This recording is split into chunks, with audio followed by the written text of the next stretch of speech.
Hello friends, today's prompt is opposites, and I actually struggled quite a bit to come up with a plan for this one, but once I did, I think it went quite well.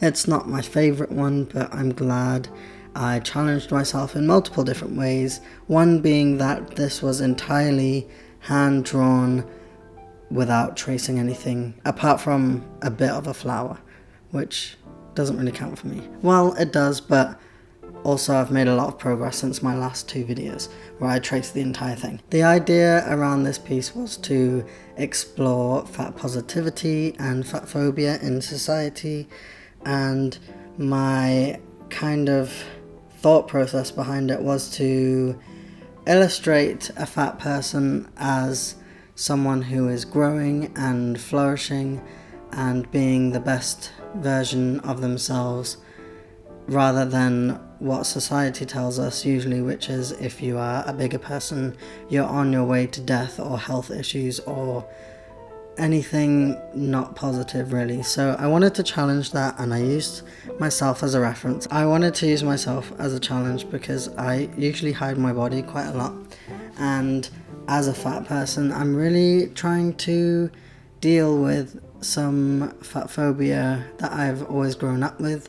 I'm trying to challenge this idea that fat equals unhealthy and bad and illness. I wanted to have a person lying down being kind of cut in half, and then in their kind of stomach they are blooming a flower, and I used a snapdragon as the flower, which supposedly represents self-healing, growth, self-care. I don't know the science behind that, but I used that flower for that reason, and I liked the shape of it. It kind of helped the flow of the picture a little bit more by like coming up at one side, so I really liked that. I had my reference picture on my laptop to the side that you can kind of see, and I was just using that to draw. Hands have actually become one of my favourite things to draw, which is surprising because I feel like a lot of people really hate hands and feet. I feel like those are the main things that people don't like to draw, but it took a couple of layers of like tweaking things and getting things right. This is where I start looking at flowers, and this is the only part that I traced because there are so many little bits of the flower that I really struggled to make it look right, and sometimes I can't figure out what the shapes are that I'm drawing, and then I get confused and then it just looks like a blob, and then I'm not happy with it. The actual idea of having the person kind of cut in half was inspired by one of my friends on Instagram, Mossy Mountain, who did a kind of like a body where a flower was growing out their tummy kind of area, and it was quite a bit of a different layout to this, but I really loved the layout of that, and I felt like that would have been a really nice depiction of growth and flourishing and that kind of thing. Originally I'd actually drawn pictures of people's backs with flowers growing out of their skin, but then I felt like my first prompt was quite similar to that, so I wanted to change it up a little bit and not go with that. I also didn't know how well that would translate into a drawing. Also, in the black box that I am drawing in now, I wanted to do like some lines that were of bones and skulls and things that generally depict death as the opposite to flourishing, which is what I was trying to do. I don't really know how I felt about that, and I didn't go with it in the end, so I spent a lot of time kind of drawing out all these different bones. It was good practice, I guess, but it wasn't very practical because I didn't use it. But I wanted to have like an entirely black box with the drawing of like loads of little subtle lines that when you look far away from it, it just looks like patterns and lines, but if you look closely it's like skulls and death and all of that stuff. So after a while I started going over my final drawing. This is like the line drawing that I'm actually going to use. It took a couple of attempts to get all the proportions right, and I was playing around with it, and I didn't know whether or not I wanted a little willy or not. I was thinking of a metodioplasty person in this thing, but then I don't know, it didn't feel quite right, and it was meant to be a self-portrait thing, and I kind of wanted it to just be generic trans man. I feel like a lot of us can relate to fat phobia within the trans community and trying to get approved for different surgeries because you have to be certain weight to get a lot of them. So that kind of tied into it a lot. So I wanted it to be a trans man, and I feel like I'm happy with the final part of it. Nearer to this moment, my camera cuts off and runs out of battery, which is perfect. So I go into screen recording.